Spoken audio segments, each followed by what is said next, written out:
So it's really hard to see from inside the car, but if you look in the background, you can kind of see the waves coming up over the break wall there.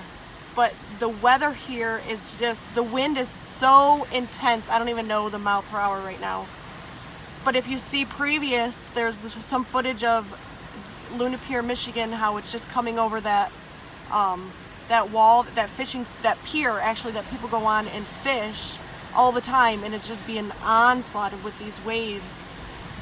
And it's just crazy the amount of flooding that we've already had, and then now again it's coming in. So a lot of this is caused on this side of Lake Erie, on the Michigan side of Lake Erie. It's called a nor'easter, so the wind is coming from the northeast, so that's what's causing all the water to hit us this way.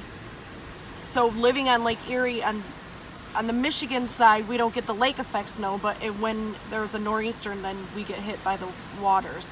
Now if you live on the Pennsylvania side of Lake Erie, then you get the lake effect snow, but you don't get the nor'easter like we do. So you gotta take the good with the bad, I guess.